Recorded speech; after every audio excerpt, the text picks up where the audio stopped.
And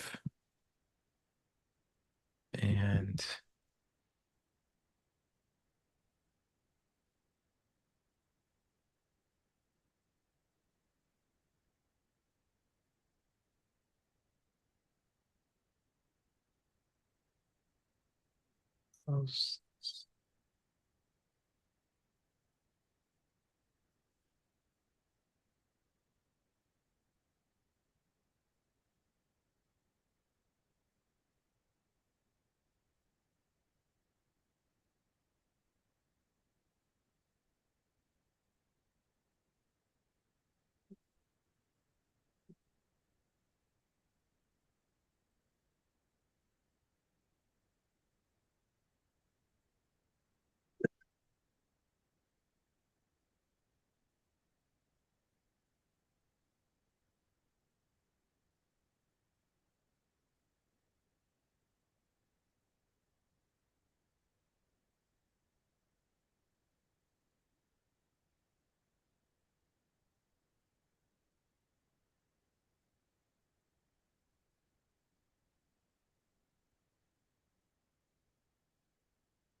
Oh, it does work. Cool.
All right.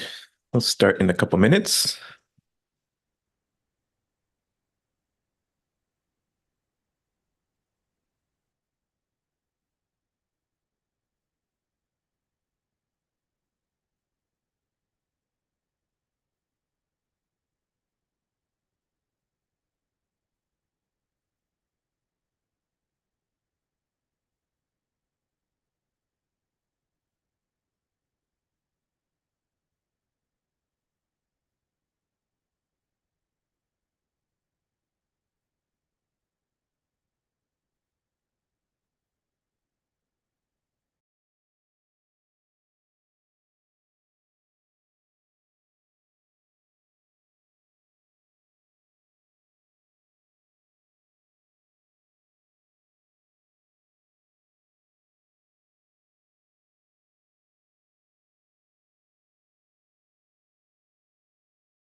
All right, welcome everyone.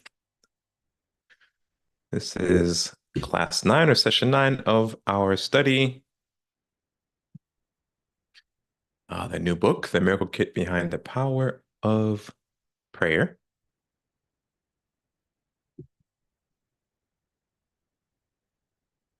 The mystic knowledge of manipulating the subtle cosmic energies of prana through prayer techniques is the second published work of Mr. Nehemiah Davis. And in celebration of the release of this book, which you can purchase on Amazon or at the publisher,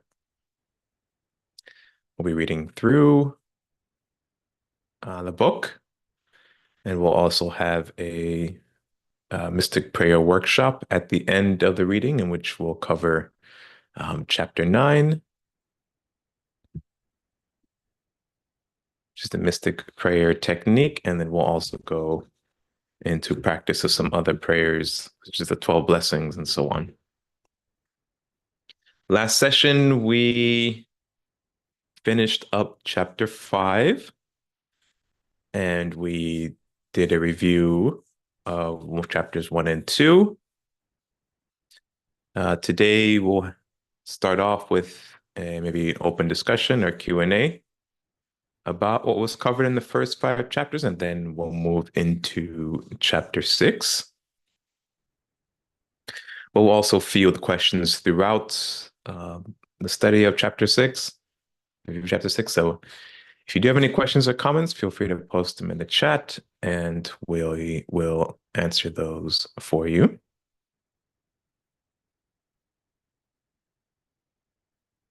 So let's start off today's class with reciting the prayer for spiritual workers, and then we'll go into a review and Q&A.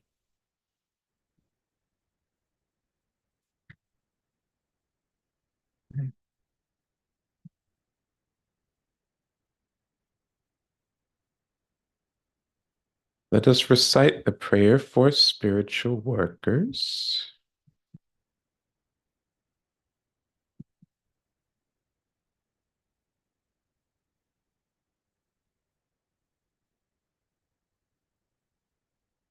Prayer for spiritual workers.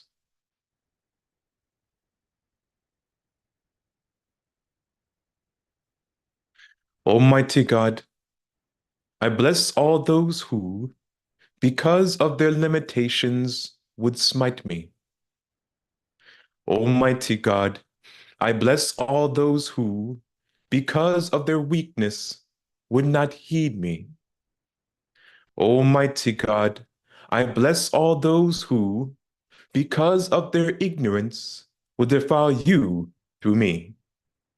And I ask, Almighty God, O wondrous power, that your strength may be given to me now, so that I might be fortified by this, so that I might go forward bravely into the world, and despite reception, send forth my love of thee throughout all races of man. Almighty God, give me the power and strength to rise above my karmic weakness, the deficiencies in the pattern of my evolution, so that I might evolve and become stronger, I, and even stronger, in thy everlasting light. O God, thy will be done.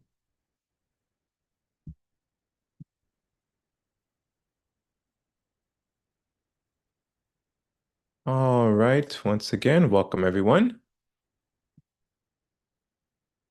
to another session in celebration and study of the Miracle Kit Behind the Power of Prayer, the latest text released by Mr. Nehemiah Davis.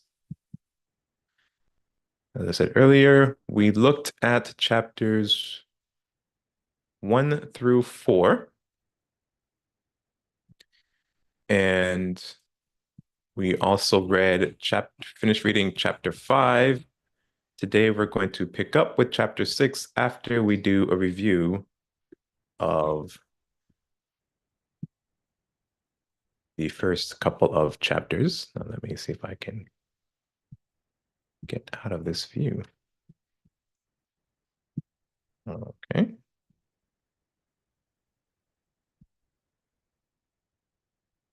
you go. Additionally, throughout today, we'll also field any questions or comments you have. Doesn't only have to correlate to the material we're studying, but it would be good practice to try and keep any questions and comments you have focused on the subject matter at hand. We finished looking or reviewing chapter 2, specifically the ancient mystic knowledge of prayer in modern times. And we covered chapter 3, which includes the 8 components of the prayer miracle kit. And those 8 components are Jnana Yoga, Bhakti Yoga, Raja Yoga, Pranayama, Mudra Yoga, Invocation, and Karma Yoga. And then we discussed how Jnana is the power of wisdom, uniting the soul with spirit. And Bhakti, the power of uniting man with God through devotion. Raja Yoga incorporates imagination and visualization, the sustaining visualization being the sustaining power of imagination, and imagination being man's only creative faculty. We looked at pranayama, which is controlling the life force within. Mudra Yoga, the sealing, redirecting, and projecting prana. We discussed invocation, which is projecting psychic and mental energies into the physical realms, and karma yoga as the power of uniting yourself with actions. Chapter 4 was about the pranas being manipulated by the prayer miracle kit. We looked at the various levels of prana, specifically the cosmic level of Shakti and prana, the solar level of prana, and the terrestrial flow of prana, which also comes down. So that's cosmic, solar system, and planetary. And then we came down to the human flow of prana, as prana moves to the major and minor pranas as represented within the body. And we talked about the mental configuration of man's anatomy and the flow of the 5 major pranas. Then in chapter 5, we looked at understanding man's subtle makeup that is utilized in the mystic prayer method. We talked about the spirit of man, the divine spark of God. We talked about the soul as the manifested consciousness of the spirit. We briefly looked at the chakra system, including the major and minor chakras, the anatomy of the major chakras, including the bijas, petals, tattvas, and elements. We talked about the bindu, the point of consciousness within every chakra. We looked at the tattvic rays of the chakras, the positive cosmic and negative cosmic energies, the devas and host of devas of the chakras, and the magnetic force for mind substance. A treatise on the chakras is also given, I think a more detailed treatise actually is given in the first book published by Mr. Nehemiah Davis, The Ancient Language of the Soul, as the mantra book. We looked at the nadis, specifically went through most of the named nadis, and specifically the 3 major nadis, which are Adha, Pingala, and Sushumna.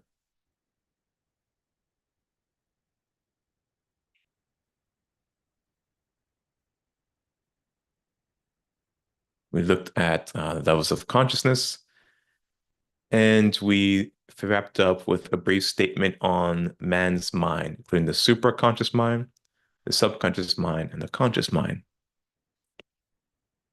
Today, we'll pick up on chapter 6, and we'll start off our discussion on invocation and how it is utilized in the mystic form of prayer. All right, so before I go into chapter 6, are there any questions or any comments?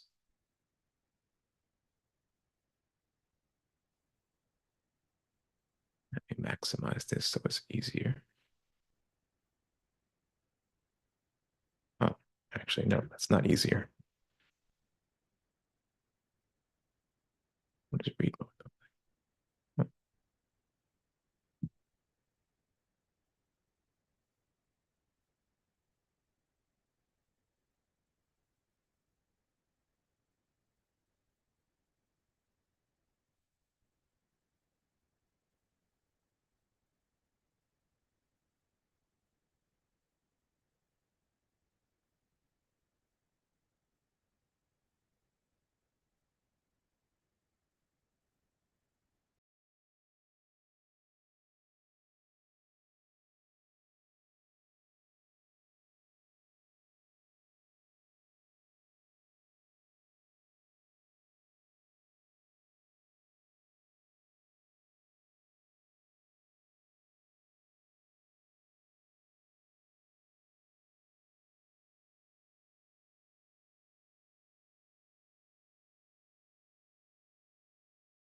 All right, if there are no questions, let's go ahead and start.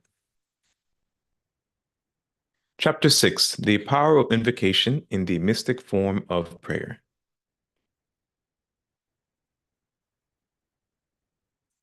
Introduction into the science of invocation.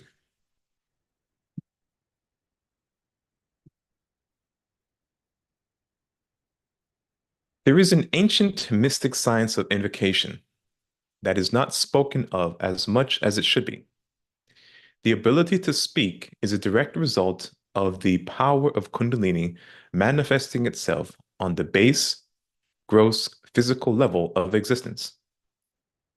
In fact, the power of speech is the fourth aspect of the nada power that extends from a dormant state of Kundalini within and through the subtle and gross bodies of man. Excuse me. All spoken word is an aspect of nada Shakti, or mantric Shakti. The tantric teachings tell us that once the Shakti power has moved into an involutional state of energy configuration with 3.5 coils, it becomes what we call the power of Kundalini. It then releases a nada power that initiates basic consciousness.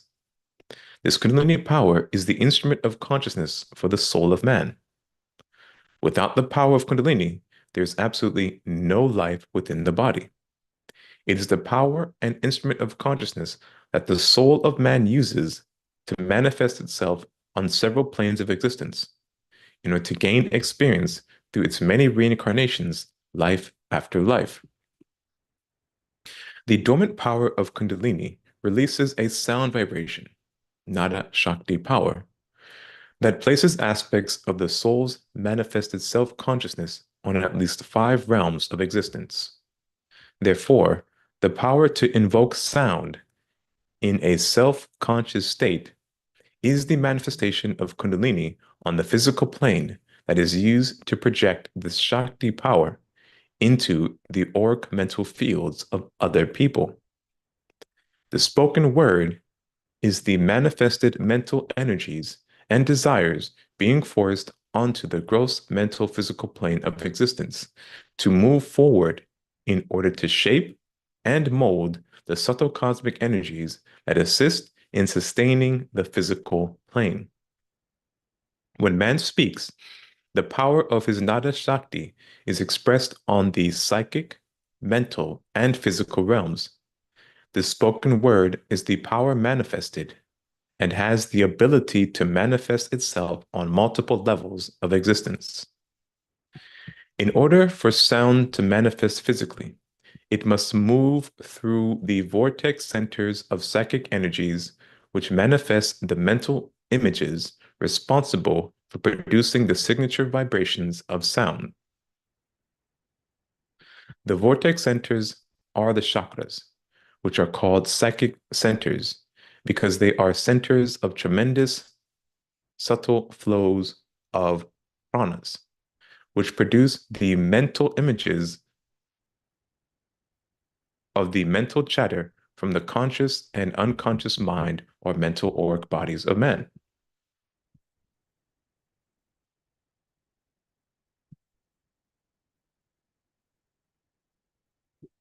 This is why the power of speech is so effective among those who have taken the time to develop this sacred power. Professional singers are prime examples of this power of speech, their ability to influence thousands of people with a song. This basic power of being able to project the voice into song ballads that send thousands of people into uncontrollable flights of emotions from the singer's voice is the Kundalini power at work. The singer's voice has the ability to release stored memories of good and bad upon the listener's minds, pushing the audience into a series of emotional states one after another. A good singer's voice, when developed, has the high has a high quality of projection to it. The power of the voice can have a hypnotic and enchanting effect on listeners. The power of the voice is the expression of the embodied consciousness, jiva, of the soul and spirit of man. When this power of speech is controlled and harnessed, man's basic consciousness is merged with the superconscious mind of the soul. Another example of this power can be seen between a good teacher and his or her students. A good teacher can deliver a lecture on any subject, and the audience or students will be totally captivated by his or her voice, giving 100% of their undivided attention to the teacher. Most good teachers have developed the ability to store large quantities of information and knowledge within their minds, which can be quickly accessed by the teacher and delivered to the students as words to empower them in their journey through life. Another example, albeit an extreme demonstration of the power we are advocating, but it is a goal that all of us are seeking and will eventually reach one day, is a story from the New Testament of the Holy Bible where the Master Jesus was arrested. There are several versions of this story, but I would like to believe the version that I will now describe. The high priest of the Jews had been tipped off by one of Jesus' disciples, Judas, on the location of Jesus and his disciples' camping grounds. Armed with this information, the high priest of the Jews, who had been seeking Jesus for some time, had finally convinced the other priests to work with him in levying charges against Jesus. The soldiers, knowing the resting place of Jesus and being led by Judas, a disciple of Jesus, set out to approach the camp at night while they were asleep. As the soldiers marched into Jesus and his disciples' camp, with Judas escorting them, Judas reached Jesus first and greeted him with a kiss. Jesus replied to Judas's kiss by saying, "Judas, you have betrayed me with a kiss." And the Master Jesus asked the soldiers, "Who dost thou seek?" And the soldiers replied, "Jesus of Nazareth." Jesus replied to the soldiers, saying, "I am he." And upon hearing Jesus' response, the soldiers fell to the ground lifeless. Jesus called them back from this lifeless state and stated once more, "I am Jesus, the one you seek." The Master Jesus was so developed that his voice carried the highest degree of manifested Kundalini power out into the physical world, which pressurized the entire local atmosphere, thereby increasing the karmic pressures on anyone within his orbit. Such is the power of a master of his caliber. Once the temple guards were given the orders to arrest the Master Jesus and decided to carry them out, the negative balance of karma increased sevenfold. And when they carried out the action against him, the karmic physical pressures were so great that karma could not allow them to stay on the physical realms of existence. However, the Master Jesus attached these soldiers back to their bodies in order to complete his mission on earth. It is said that a yogi master could manifest anything he wishes with his voice. His Kundalini power is so completely under his control that he only needs to speak into being his wishes. Therefore, a Kundalini master places restrictions on every word he may say because he has become fully aware of the power at his disposal.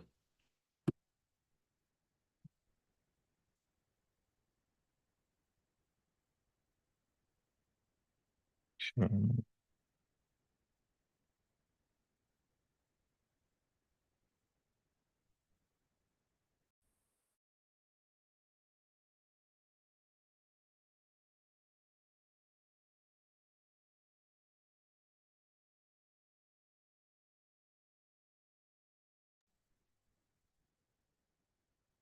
All right, sorry about that. There's some people in the office. Speech and consciousness. Speech is a direct result of consciousness.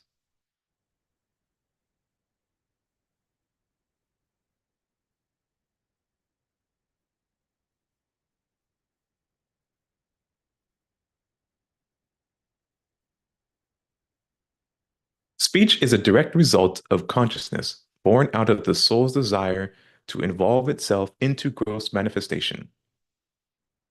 Consciousness operates on three major levels: a subconscious level, a self-conscious level, and a supra-conscious level.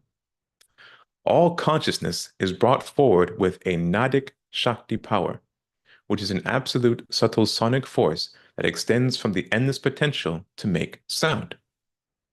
Man's true consciousness operates from a state of Sushumna, where the positive and negative flow of prana travels and operates in one direction. Man's illusion comes over him when the soul encases itself into the subtle and gross configurations of mind and cosmic energies to bring about our astral and physical existence, which divides this flow of energy and creates a number of blockages that stops him from realizing his true identity. We are told in the ancient teachings that the one thing that connects man's soul and manifested consciousness to these subtle and gross body machines, called subtle etheric bodies and gross physical bodies, is a series of sound vibrations, or in Sanskrit terminology, nada. The soul uses sound vibrations to push the Shakti consciousness through Sushumna down to the base chakra, where it places the Shakti consciousness in a dormant state of Kundalini, energy configuration with 3.5 coils. The soul uses the Kundalini as a vehicle of consciousness to push its involved or engrossed Shakti consciousness through valuable experiences. The Shakti consciousness becomes the Kundalini consciousness, and it spreads around its Shakti consciousness through the nadis and manifests them in the points of consciousness, bindu, of the chakras. The power of speech is the result of a conversion of synchronized cosmic energies and mental energies, balanced by a wave of Nada Shakti, sound power, extending from the dormant state of Kundalini, located at the base chakra. As this power moves upward, it pushes the power of the chakras it passes up to the throat chakra and manifests them through the speech vocals. The speech vocals are powered by the minor chakras located near the throat chakra, transforming nada energies, vikari sound, from the throat chakra into manifested usable energies on the mental and physical planes of existence. In the power of speech, you have the manifestation of Shakti power pushed onto the mental and physical realms of existence. The link between Shiva, Shakti, Nada, and speech. In the doctrines of Mantra Sastra, the secret science of Japa Yoga is given. The student is taught the symbolism behind speech. Part of this symbolism includes the relationship between speech, Shiva, Shakti, and nada. The science of japa, or chanting mantra, is all about placing all the mental and physical energies into the practice of chanting the mantra. When this is accomplished, the practitioner is able to purify the aura, nadis, and raise his or her consciousness. In fact, the meaning behind the word japa is as follows. The first syllable, ja, means to destroy the birth and death cycle of reincarnation. And the second syllable, pa, means to destroy all sins. In other words, through the practice of japa, mankind can destroy all sins, thereby breaking the wheel of rebirth and releasing the soul of its gross earthly bondage. All of this from chanting mantra. The secret here is the flow of prana or cosmic energies.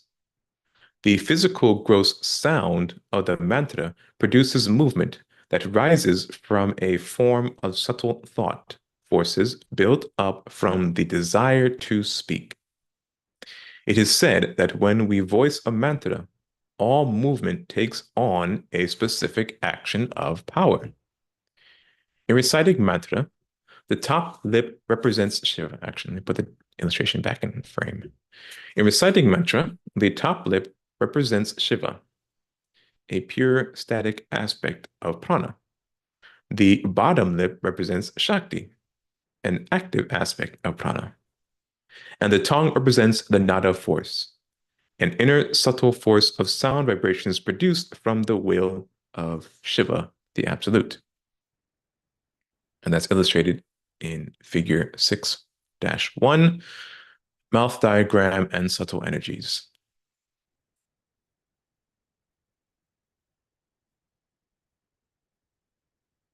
And if I'm going too fast, please let me know in the chat and I'll slow down a bit.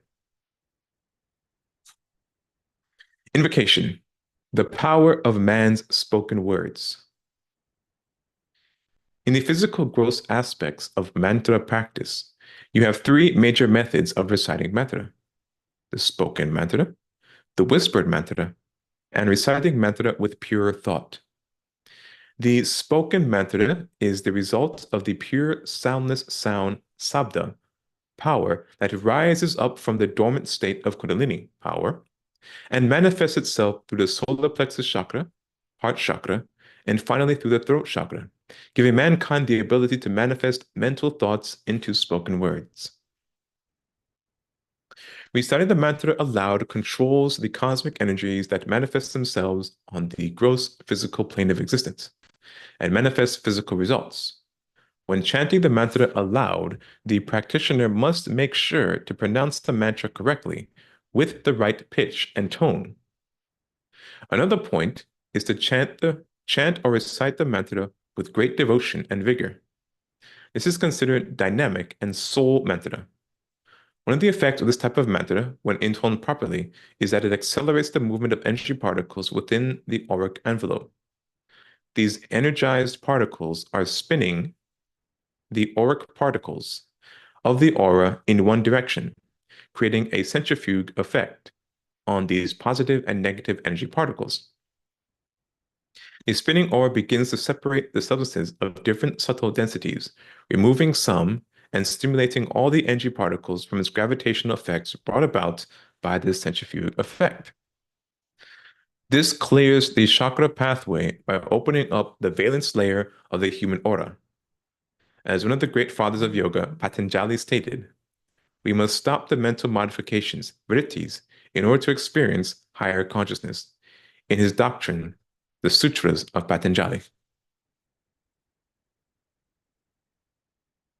The modifications are the random thought forms that pollute the valence level of the human aura and cause a great distortion that helps to seed negative thought patterns and deposits them as unstable, discolored energy particles into the auric bodies. These deposited negative thought energy particles are used as the raw energy sources to express itself in some future circumstance as your energized thoughts or actions. The practice of dynamic and soul mantra stops the modification of random thoughts by the repetition of the mantra, and it deposits the sacred tones of the mantra as seeds into the auric envelope as megabytes of energy deposits that we can use as raw spiritual energy sources to express ourselves in our future thoughts or actions.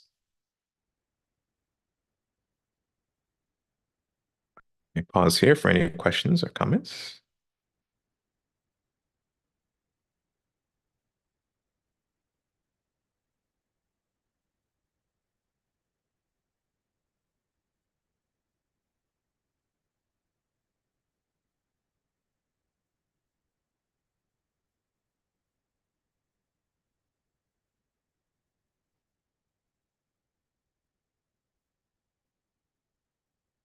Okay. The invocation, power of the whispered words. When mantra is recited in a whispered form, it controls the subtle cosmic energies that manifest results on the mental plane of existence. The method for whispering a mantra is being able to whisper that mantra where no other people can hear that mantra but you. Excuse me. The power of the whispered mantra is not allowing someone to hear you voice the mantra, even if they are standing next to you. One of the mystic secrets of this is the power of the whispered mantra is deposited into mental layers of the aura without being distorted by the thought impression of onlookers, which manifests and inserts itself as power into the mental bodies and brings about results on the mental planes of existence. The power of whispered sound is the same power that builds and sustains mental matter. Whispered sound is the aspect of subtle sound vibrations that are a part of the sound vibration that is regulated through the heart chakra. It is considered to be the madhyama sound in Sanskrit terms. The third aspect of sound, which produces the energy configuration that helps to manifest the mental world and its bodies of expression. A properly whispered sound with the right intention and concentration can be projected into the mental realms with great resolution. Physical science proved this on a very basic level when it came to subliminal messages projected in picture forms to an audience of people. A subliminal message is a signal or message designed to pass on the bottom of the screen or at every 8 to 16 frames and cycles in a manner that is normal, that the normal limits of perception do not catch the message consciously. For example, it might be inaudible to the conscious mind, but audible to the unconscious mind. It can be transmitted as an image briefly and unperceived consciously, yet perceived unconsciously. Written letters, words, and sentences are considered whispered sounds by mystics. It is the sound.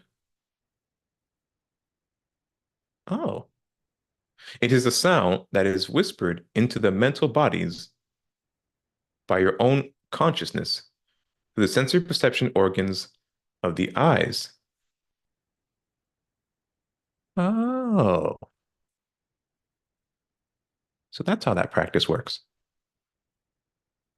The subliminal messages are considered letter sounds in the mystic and tantric yogic teachings. All the chakra charts that describe the etheric and mental bodies use Sanskrit lettered sounds to express the subtle and mental power of these bodies. Whispered sound is used in prayers, mantra chanting, mudra procedures, and in magical incantations. For lack of better words, we use the word incantation. All for the purpose of building mental thought forms to be projected into the mental world, energized with the purpose and direction. This power is real.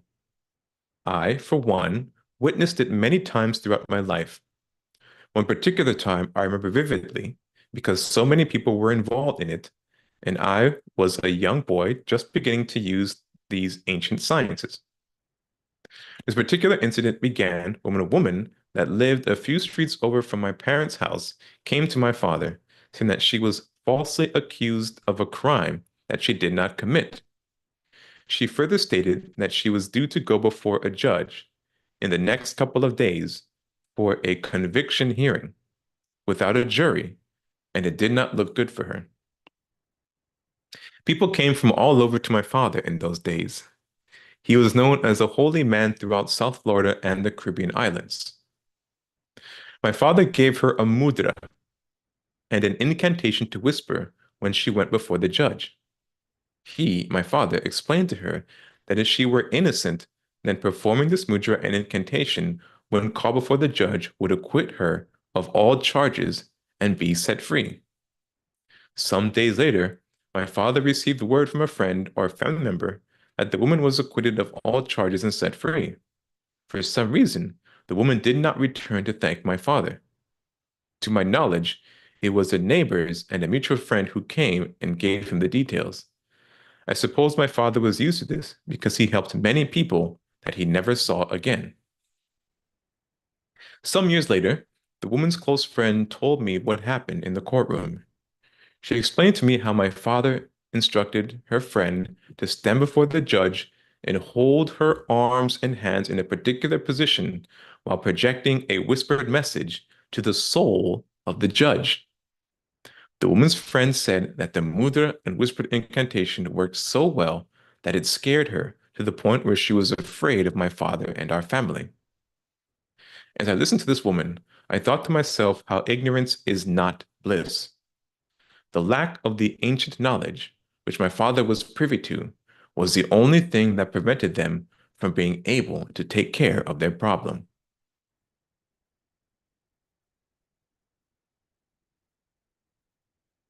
I'll pause here for any questions.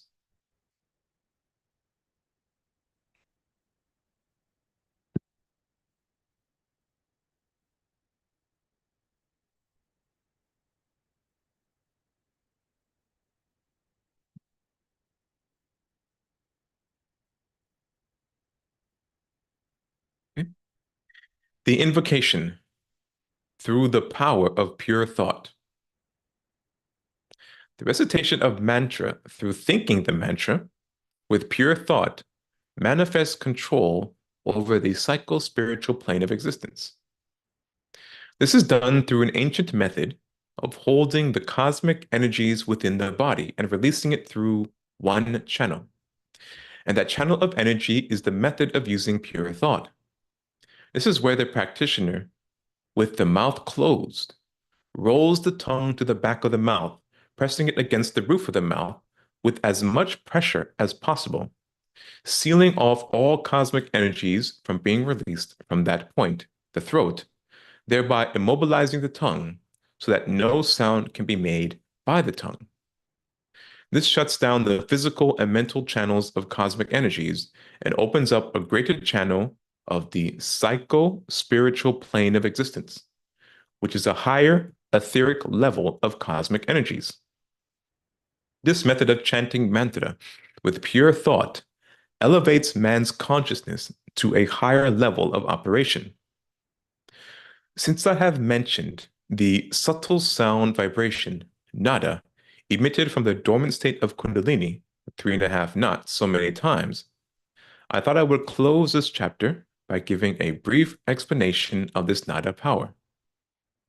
This subtle sound vibration carries the signatures of consciousness to the auric envelopes of the pranic bodies, kosha. The following paragraphs will give a brief statement on the four states of sound that are emitted and evolved from the dormant state of Kundalini, giving meaning, purpose, and direction to these Shakti envelopes of power as various levels of consciousness. Four states of sound. One of the processes used by the soul to involve itself is modifying Shakti into Kundalini. The soul creates an auric body as its traveling body, which is virtually indestructible and is designed to last for eons within the evolutionary cycles. The soul, in order to reach a greater level of involution, pulls on the pure Shakti and pushes this down into the auric body through Sushumna and modifies this Shakti into Kundalini when it reaches the base of spine chakra level. Now, this Kundalini is used as one, a vehicle of consciousness for the soul, two, a dormant state of power that can be used to make the journey back to the soul and spirit. Three, the dormant state is an energy configuration with 3.5 coils that blocks the door to Sushumna, now allowing anything to enter the Sushumna passage unless they untie the 3.5 energy configuration. A question here from Will. Do you all still teach classes in Miami? Yes, Will, we are working on returning to an in-person lecture class format. We're just securing the location. So as soon as we return to that, I will send an announcement out and let everyone know.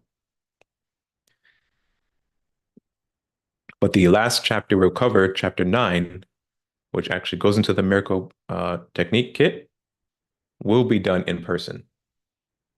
And so maybe that'll be the springboard to bring back to in-person lectures modality. Well, we'll figure that out when we get there. And I'll also make an announcement when I do schedule and put together that in-person session for chapter 9.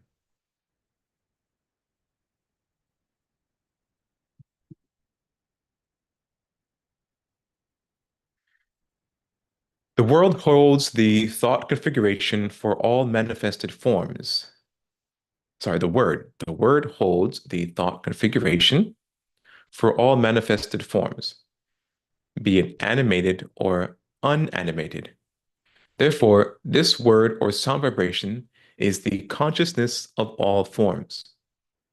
This sound vibration modifies itself in 4 distinct states through this activated mind substance and cosmic energies formulated by the initial release of the first sound vibration. The table 6-1, the 4 aspects of sound, Vok.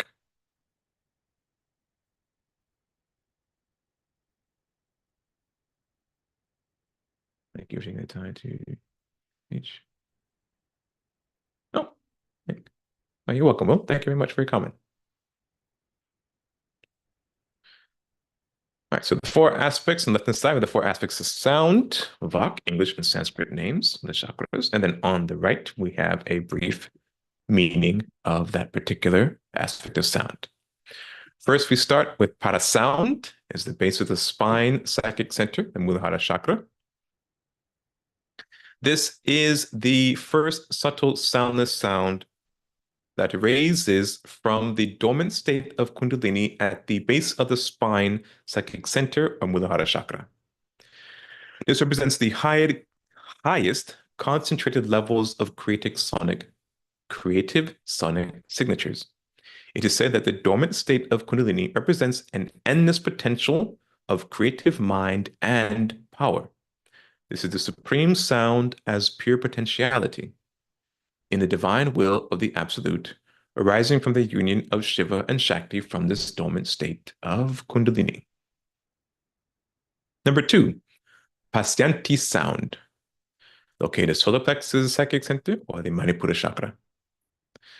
The second state of sound, Pasyanti sound, is manifested and identified in the solar plexus psychic region. Psychic center, the Manipura chakra. This Pasyanti sound represents the first movement, and it is a conditioning point for the creative sound vibration at this level. The sound becomes visible as it moves from the first state of sound into the power of consciousness and moves to the third state of sound to be utilized with purpose and direction. Number 3, Madhyama sound. in the heart psychic center or Anahata chakra. It is at this level, heart psychic center, Anahata chakra, where the visible sound pasyanti moves into a madhyama state of sound.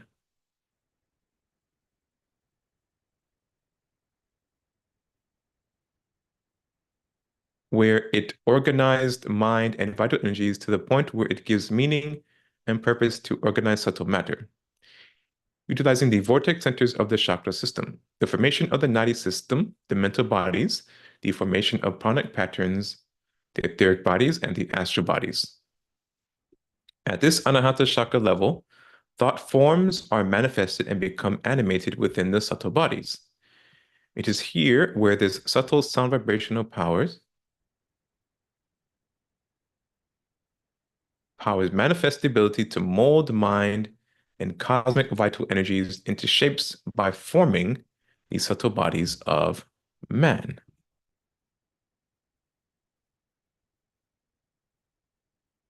I sent you an email. I didn't reply to it. Why? Hold on.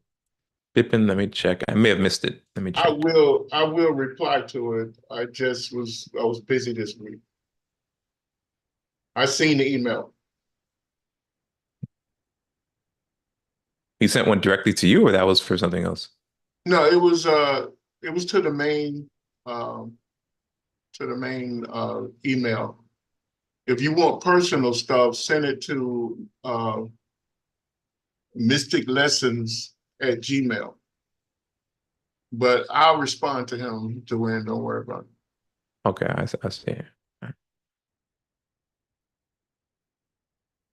And can I get this book in PDF format? I believe on Amazon. Let me check really quick. There is an electronic version. I think the publisher has an electronic version as well. Let me check to make sure.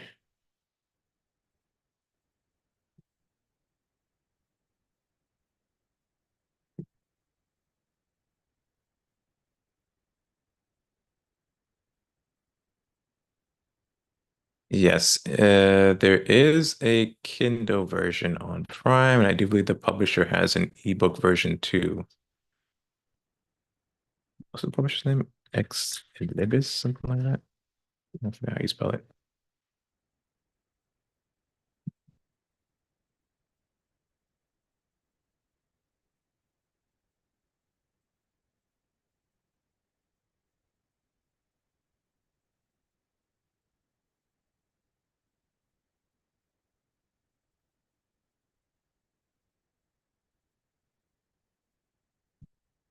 And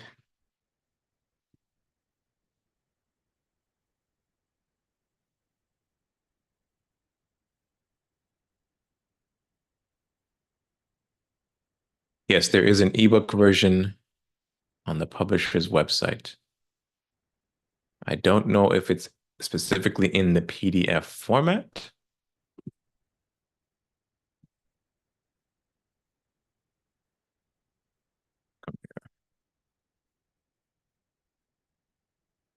So the publisher is Ex Libris, or Libris. I'm not sure if that's that. There is an ebook format, and on Amazon there is a Kindle version.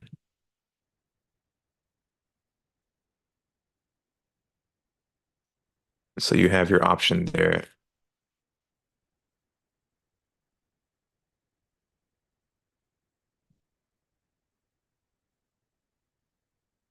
I cannot buy it from Nepal, and I want to learn what I should do. Okay, well, anatomy, then send us an email.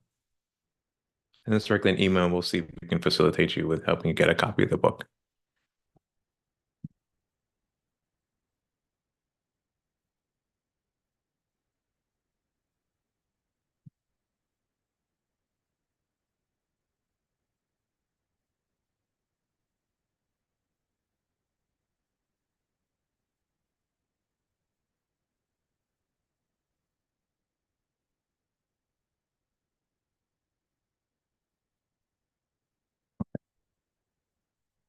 Number 4, Vakati sound.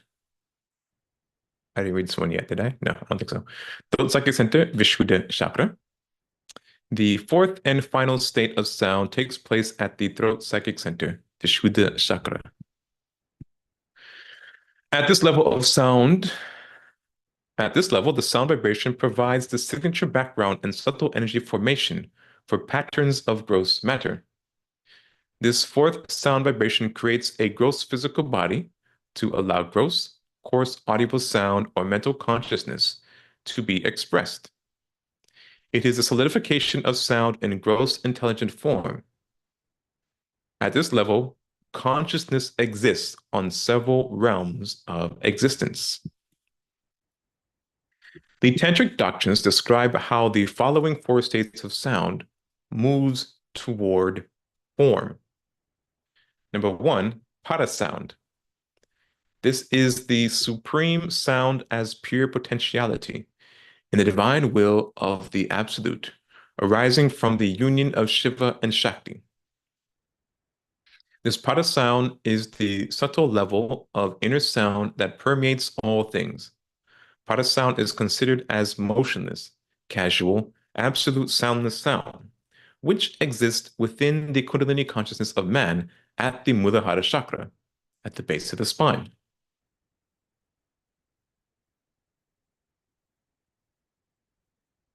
This soundless sound must share a deep connection with the logos of the Mother Earth, which all life born on Earth must pass through in order to enter the wheel of rebirth, samsara, on the realms of Earth.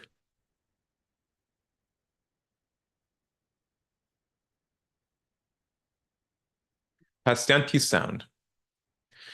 This is the visible sound of the mental images prior to thought. Excuse me.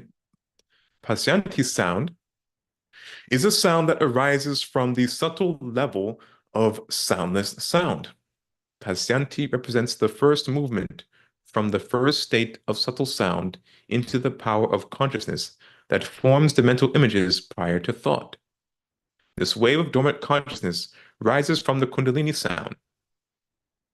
Shakti power extends itself from the Muladhara chakra to the Manipura chakra, the navel center or solar plexus psychic center. This aspect of sound is the first movement of the I consciousness and the this consciousness, or the whole consciousness that became many aspects of consciousness. Madhyama sound. This is the intermediate level of subtle sound as manifested thought.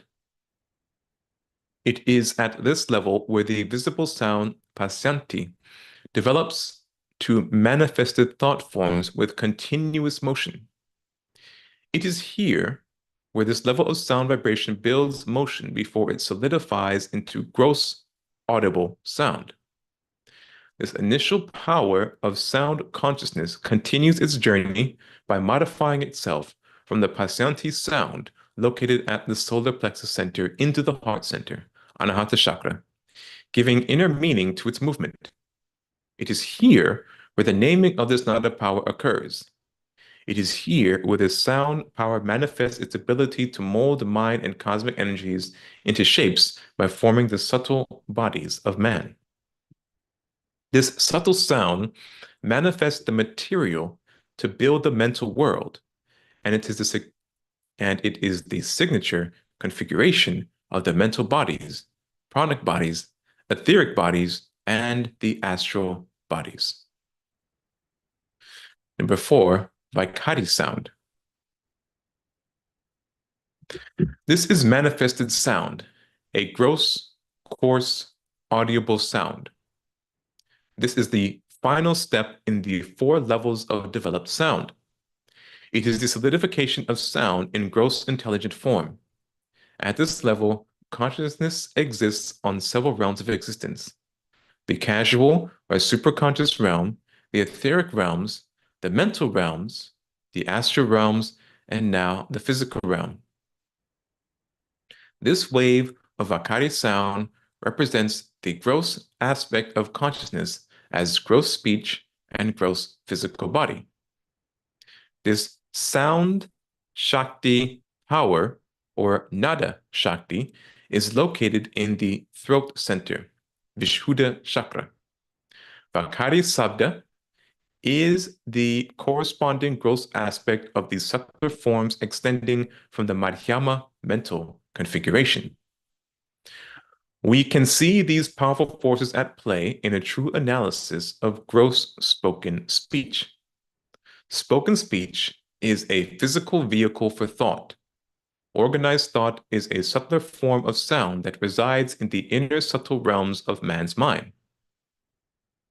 Coherent, gross audible sound, which expresses itself with words that make sentences to convey messages outside of the mental framework of your inner thoughts, is the vehicle that subtle sound uses to project its subtle forms to the gross realms of existence.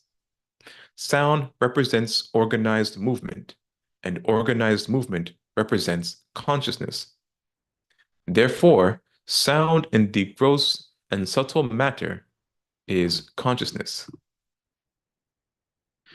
As the supreme sound activates the all-pervasive mind and cosmic energies, it creates endless forms of Shakti configurations. This para sound is the first spoken word, vak, that manifests the conscious will of God. This conscious will of God is the first sound, and this first sound is the consciousness of all forms. The conscious will is the Shiva aspect, and the consciousness of the forms is the sound vibration that creates the boundaries of the manifested form in a framework of divine law, karma, knowledge, vidya, and a specific time, kala span. The constant movement of the forms is the Shakti power. I will go deeper into these four states of sound later in this book to show you how these four levels of manifested sound affect all manifested levels of existence. In the Tantric doctrines, they describe the Supreme Being as Shiva, pure consciousness. Now, this Shiva is the all in all, the divine spirit of all life, the absolute, God. Within this Shiva are the Shakti cosmic energy and the power of Vak, or sound. To help understand this, let us visualize the model of an atom. In the dead center of the atom, we have the nucleus, which consists of neutrons and protons.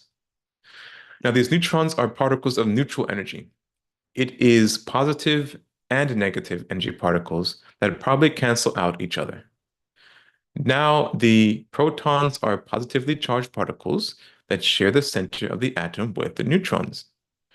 Rotating on the outside the nucleus are the electrons in constant motion, circling the nucleus of the atom, creating a duality of power.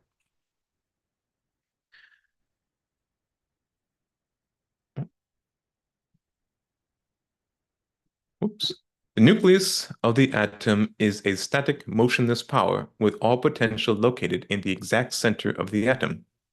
In the orbit of the nucleus are the rotating electrons in constant motion, which represents the power of action. This is what we call the duality of the atom. The motionless power of the nucleus is the Shiva aspect of the atom, and the constant motion of the atom is the Shakti power. When we consider the vibrational force that initiated the motion of the atom out of the motionless part of the atom, we can see the trinity power of the atom, the motionless power, the sonic vibration, and the constant motion. What do I mean by this? In the atom, you have the nucleus that is stable and motionless with great potential. In fact, the atomic weight of the nucleus is the thing that determines the name and position of the atomic element on the periodic table. The electrons rotating around the nucleus express the form, color, and motion of the atom on the elemental periodic table. Now, the proton of the atom springs forward from the nucleus of the atom and gets its initial vibrational rhythm from the nucleus, which sets the electrons into motion, giving the atom its electronic configuration. The nucleus represents the Shiva and this potential, and the electrons represent the Shakti, power in motion. The vibration that sprung the electrons into motion can only be sound, nada.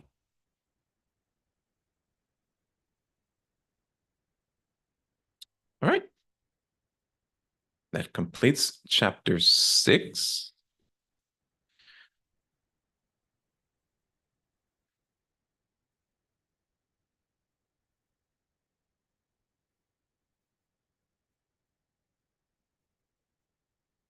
Oh, that's a good question, anatomy. I'll take a whole other class to describe. The question posted in the chat by anatomy is why the general knowledge to the people is only about asana and pranayama, or let's say hatha yoga. Why most people don't know about the depth you teach here.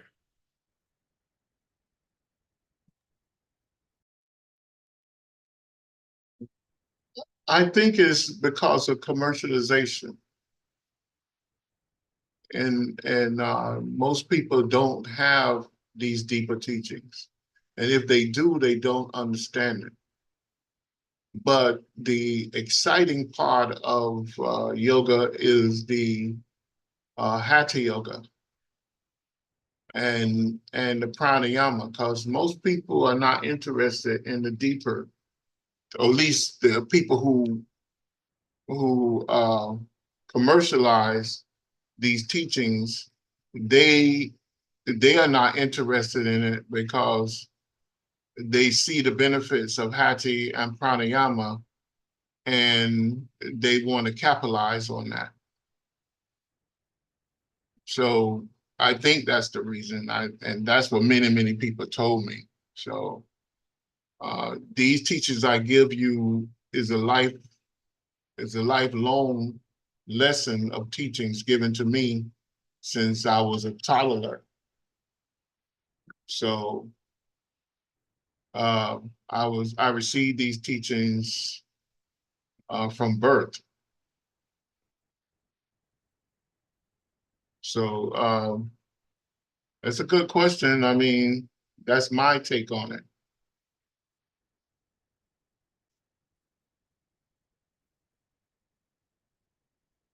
You have a take on it, Dwayne? Well, is it also relatively recently that it was, like, within the last century or two, that these teachings were allowed to be taught publicly? A lot of these teachings was taught publicly for hundreds of years. You know, that I think over the years,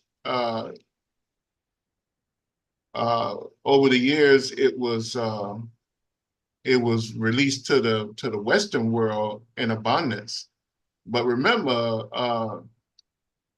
the British Empire, they occupied India for at least 600 or 700 years.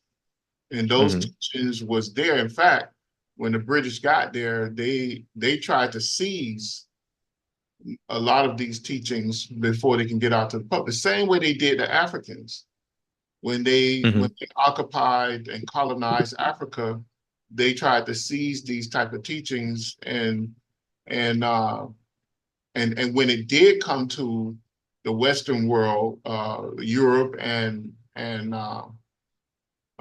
America, in the hands of the Spaniards and Europeans, or the British, they only gave it to the Ivy League colleges that they created. It did not go out into the public, but it was been around for hundreds of years. I mean, these teachings go back according to the Hindus and the Africans and the Chinese. They go back. The written part of it go back 90,000 years. The teachings itself go back millions of years. Millions of years, in fact, most of their teachings talk about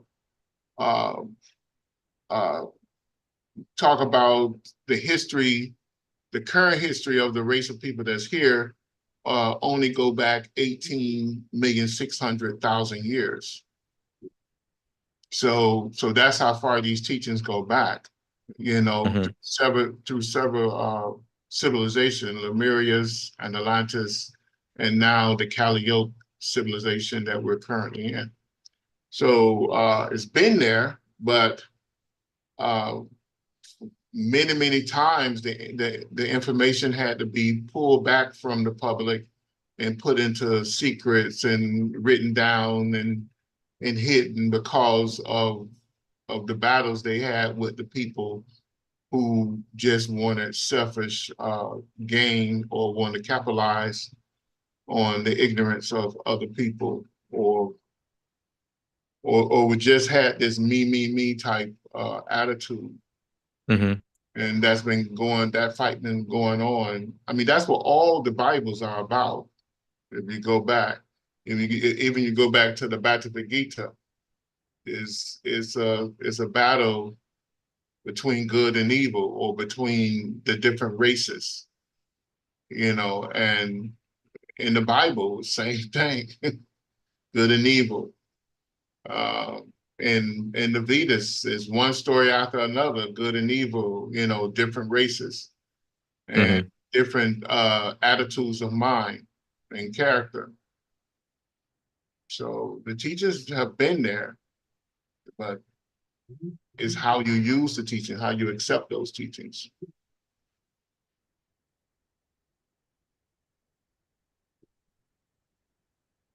There's a question here.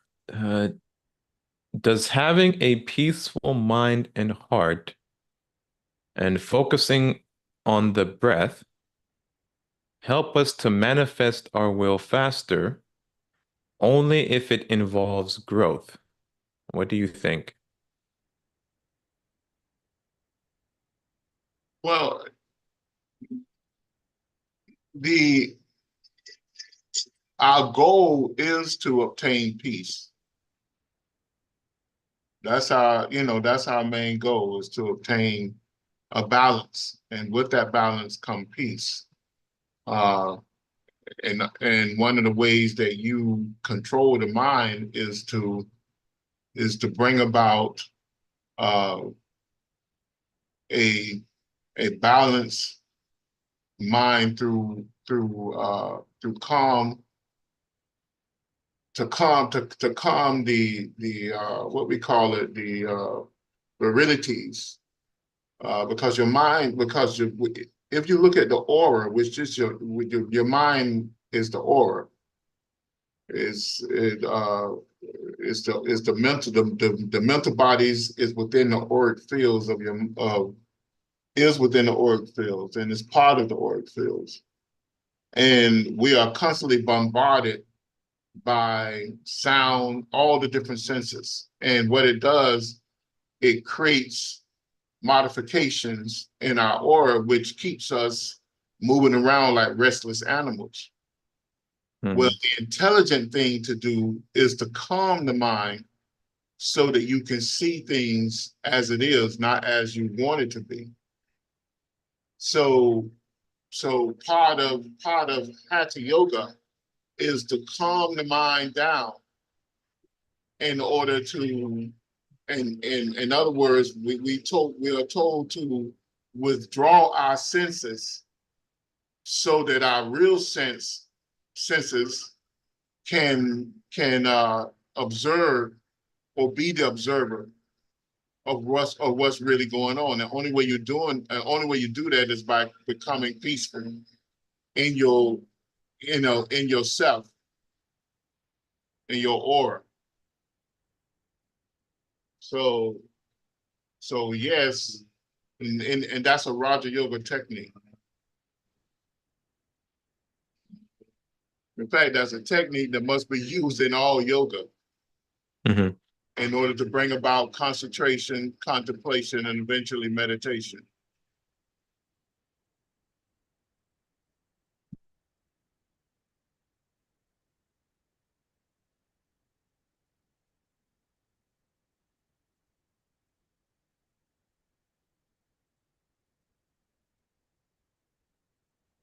So he has a follow-up question.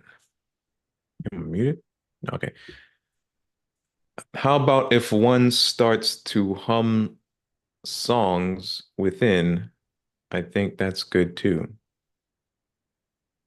Oh, what do you mean by that, Will? Like hum songs wired uh, trying to practice concentration or just humming to oneself?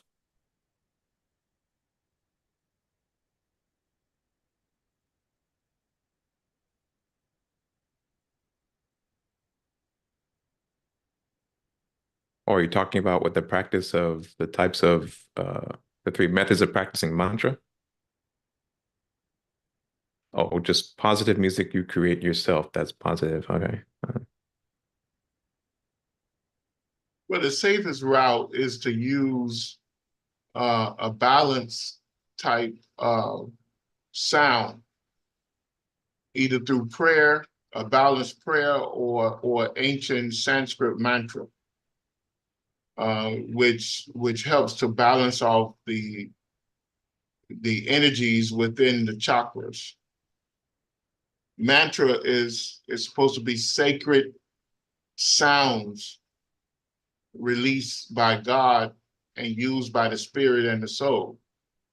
So those sounds are balanced when it's done correctly. You have some prayers that's been given by the seers, the swamis, the yogis, the great masters of earth, or the bodhisattvas that came to earth. Um, that's balanced prayers, and when I say balance, that it generate a positive energy, a balanced positive energy. It doesn't have any negative energy connected to it. And if you try to use it for negative energy, your karma is heightened quick and fast. So that's why you want to use balanced mantras, balanced songs, balanced prayers. Those things that cannot be that cannot generate negative energy.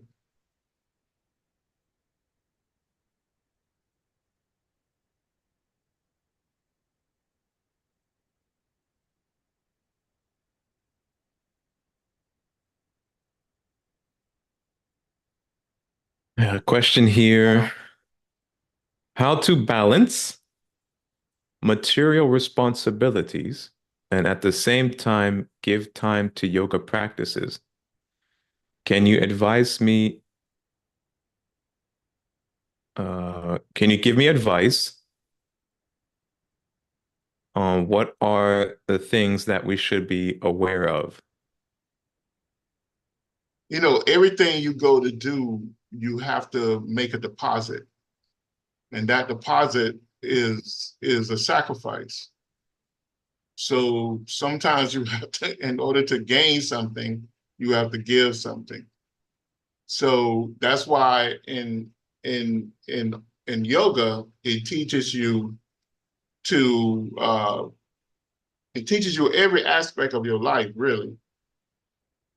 And that you have to give up something, and the thing that you have to give up mostly in in your uh in your yoga or spiritual development is time, and certain type of wrong actions or indifferent actions, or things that bring you physical pleasure but produce negative results.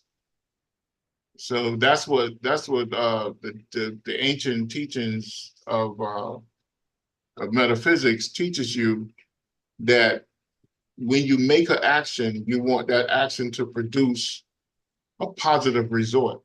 So in order to do that, you have to have a certain character.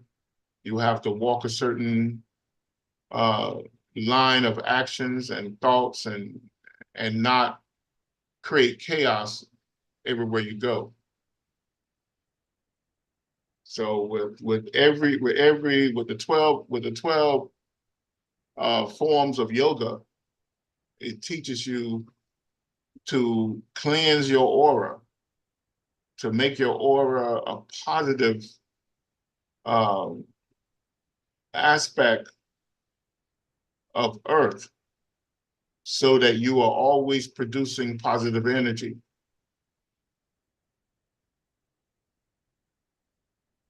So the way you do that is to follow the 12 yogas that I give. And I think I did enough classes on it. Did I do a class on all the 12 yogas? Doing? Yes. Yeah. Yes, you did. Anatomy, there's a text, a couple of texts actually. Well, first of all, we have a series. Well, that's kind of inaccessible right now. I'm slowly figuring out how to get that back up. Mystic Practices series, where um, it's a private series where Nehemiah gave some practices that you can do for spiritual development.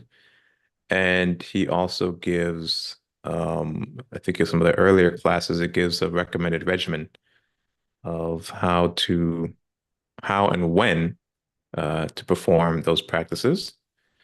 There's also a book by Dr. George King, Contact Your Higher Self Through Yoga, Realizing Your Potential. No, Contact Your Higher Self Through Yoga. Yeah.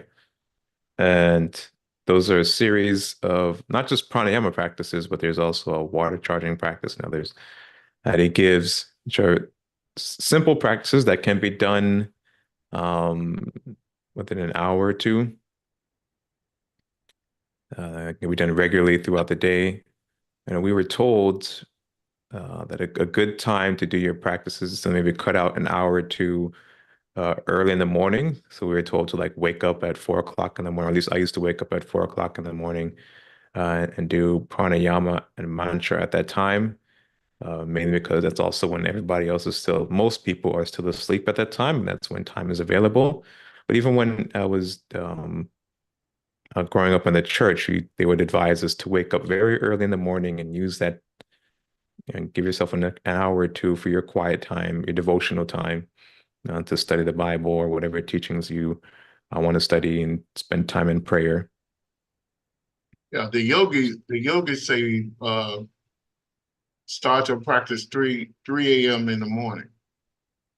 Right. And that's a quiet time no matter where you are around the world. And plus, before you do your practices, you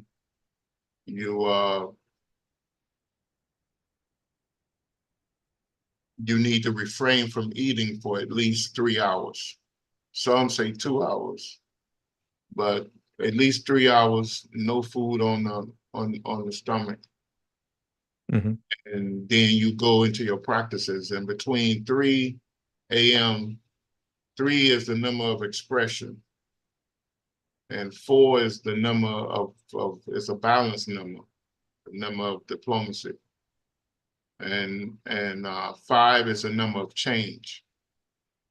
So that those 3 hours, if you spend in practice, that's one of the reasons why they tell you to do those 3 hours. Hmm. Either 3 a.m., 4 a.m., and 5 a.m.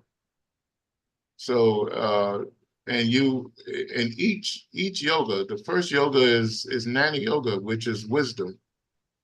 The yoga that where you begin to follow patterns of wisdom to control your actions, control your the way you do things. The next yoga is karma. Karma is the yoga that governs all actions, but you need wisdom in order to govern the actions.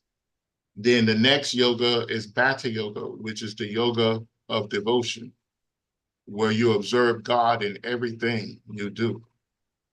So, and then once you have a regimen of seeking out truth and wisdom that you can mold your actions to, and you observe God in everything, then you move to Raja Yoga, which is the yoga of mental development. And in that, they have several limbs of yoga within the Raja Yoga that you use. And that's yama, which is control thought and actions, niyama, which is observe God in everything, asana, sit still and receive the power of God. That's what uh, hatha yoga really is. It's teaching you to take control over the body so you can position your body to receive the great power of God. And then pranayama, which is to control the subtle energies, take control over the subtle energies within the body through breath, through the intake of breath in the nostrils and the mouth and the eyes and the ears, all the senses. And then the fifth limb is pratyahara, where you withdraw the senses into the body, and you become aware of the inner uh, part of yourself. And then the sixth, seventh, and eighth limb is where you use concentration. Concentration is where you focus the mind. You train the mind to think on one thing for hours at a time, thereby taking control over the mind and pushing the mind, shifting the consciousness to a higher level of consciousness where you can begin to receive mind substance on multiple levels of existence, which brings you to a point of contemplation where your physical senses and your astral senses merge to produce psychic senses. And then once you gain that contemplation, you use that contemplation and through samyama, what they call samyama, where you perform a samyama on everything that prick your interest, or everything around you, and you gain the inner knowledge of those items or objects or subjects or whatever all around you. And that pushes you to a level where your psychic senses begin to merge with your etheric senses, which is the upper chakras within your auric field of consciousness. And then you become an advanced psychic or a young adept of consciousness. And you're on the brink of becoming a master. And then you take the contemplation into what's called meditation. And meditation is the eighth limb, where you gain the ability to merge your consciousness with anything you begin to concentrate, contemplate, and meditate on. You become one with that thing so that you understand the position of that particular thing.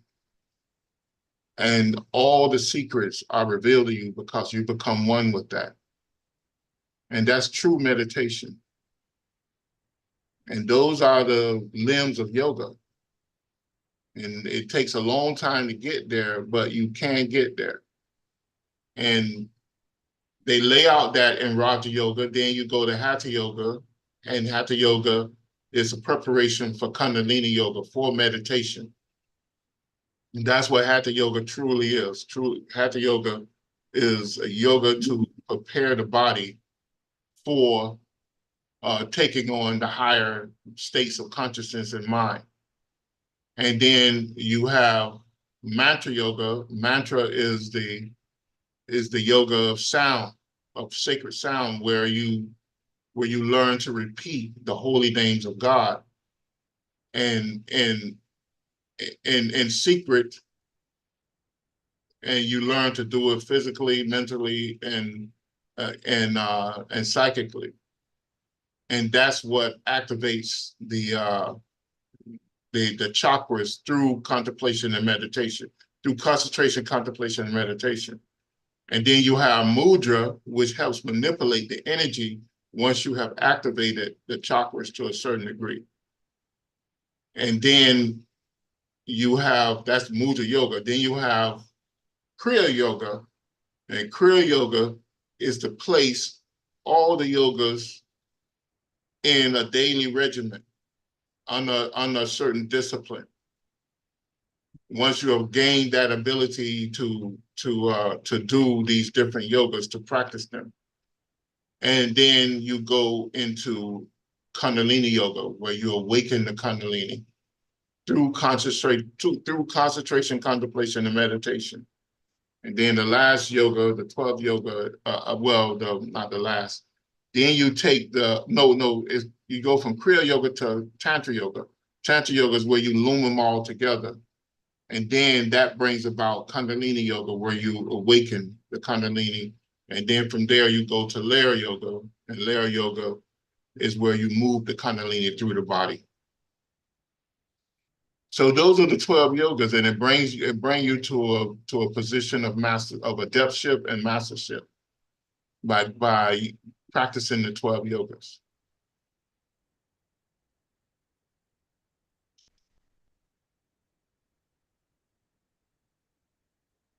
Anatomy, so go ahead. I say those are the 12 yogas.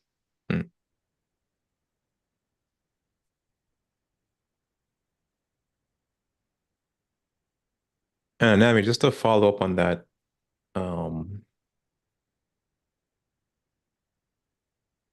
don't fall into the thought pattern where your yoga practice is only when you sit down in Padma and do pranayama and mantra japa. You can be practicing yoga per se all throughout the day.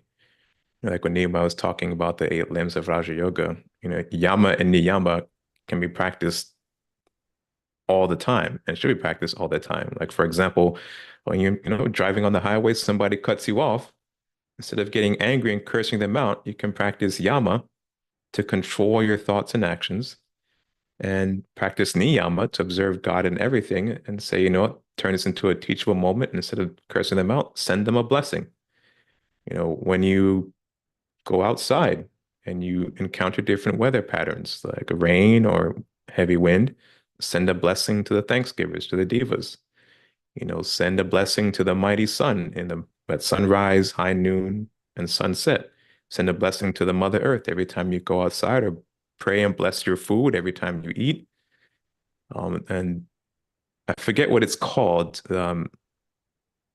Tibetan Buddhists, they have this kind of like a wheel where they spin around, and every time that wheel spins around, makes a full rotation, it reminds them to recite a mantra. So we were taught the 3 ways to recite mantras: spoken, whispered, silently, a thought. You can be reciting a mantra silently to yourself throughout the day, while you're driving quietly, or as a thought, or when you're at work, reciting mantras quietly to yourself. So there's many ways that you can incorporate yoga practice into your daily life. Don't just say, okay, I'm going to sit down and do mantra and pranayama for an hour or 2 and then leave it at that throughout the rest of the day. Yoga is, like Nehemiah mentioned before, a lifestyle where we're constantly practicing yama, niyama, constantly practicing bhakti,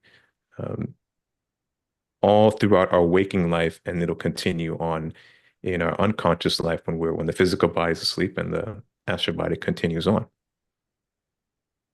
Yeah, Dr. George King states that we must predetermine all our actions. That's Raja Yoga.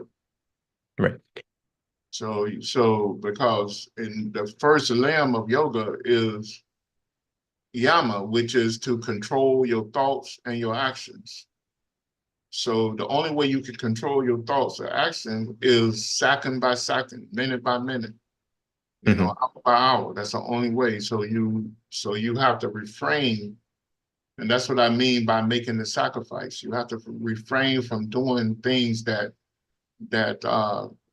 bring about the wrong results. Because if you predetermine your actions, then you can build something with specific results. The same way we take our key and put it in the ignition of the car, and you turn it, or you have a push button ignition where you push the button and the car starts. You push a button and press the brakes and the car starts. Those are predetermined actions. So you want your life to be like that, where you predetermine your actions to bring about a certain result. And how do you do that? Is by incorporating the principles of yoga in your life. You know, where you control your thoughts, you control your actions. If you can control your thoughts and actions, you control your sensory perception, how you perceive your sensory perception. You control how you respond to people. You control your actions on every aspect. Instead of giving somebody a beat down, you look at it from a different perspective and understand what just happened, and that whatever triggered you should be used as a teachable moment or a lesson, so that you don't come back to that state again, and you transcend those negative actions to a higher action by taking a different perspective. In other words, you raise your consciousness above that, so that type of thing can't happen to you again. And if it do, you can control it better. Because after one comes two, after two comes three. So if you take control over something, then the second time it comes to you, you'll be able to take greater control. And each time you'll be able to take greater and greater control. And one of the tools we're given is that observe God in everyone. Realize that everyone is on a journey and everyone is here for a lesson. And as you do that, you will create an auric field around yourself that don't allow people with bad intentions against you to come to you. They won't be able to get close to you. As you build this reservoir of good karma and good thought, because you will repel them. They don't want to be around you, and or carry out certain actions around you. And that's what these teachings does to you.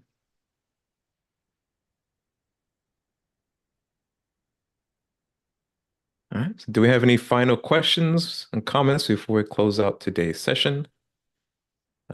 Chapter 7 is about 13 pages. So I'll probably finish that next time. And then after chapter 7, I have scheduled a review for 6 and 7 before we go into 8, 10, and 11.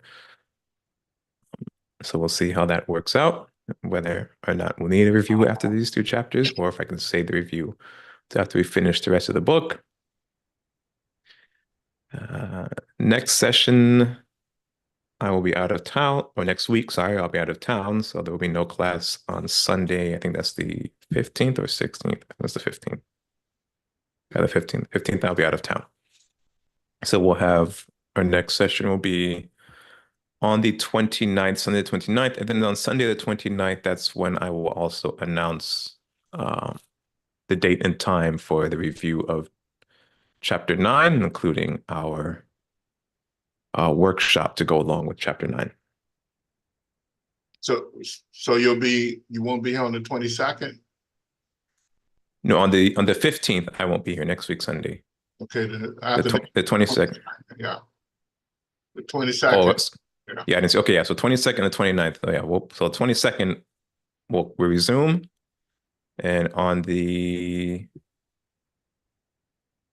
let me see. So 22nd, that's chapter 7, and then 8, 10, 11. So yeah, so 29, the 29th, I'll have everything ready to announce when we'll do chapter 9 and the in session. And that session will probably be the, let's see, 20th and the 27th.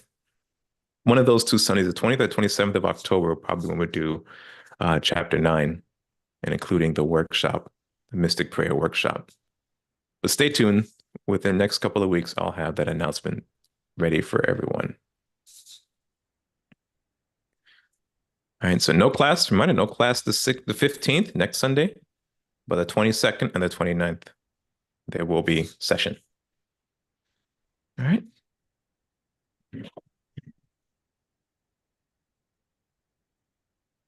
All right, if there's no further questions, let us close out today's session with reciting of the New Lord's Prayer.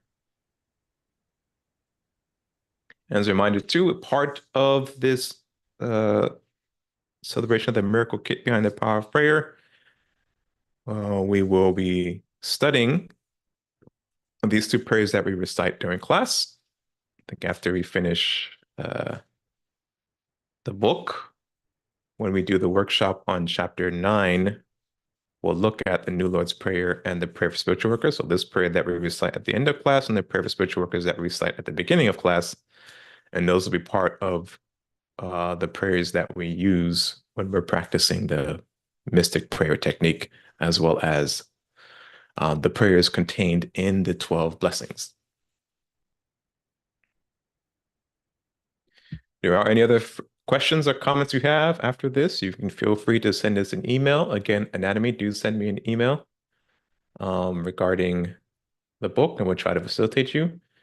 And any other questions or comments you may have, send us an email and we'll respond to those as soon as I see them. Or if it's a private question you want to send directly to Nehemiah, he gave you his address that you can send your inquiry to.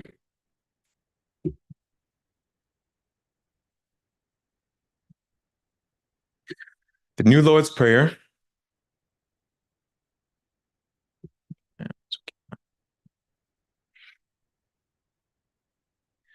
O divine and wondrous Spirit, O everlasting Lord of hosts, send forth now through me thy great and lasting power. Allow me, Almighty God, the lasting privilege of radiating to all the world thy great love, so that those who suffer may be given the power and energy to rise above their weaknesses.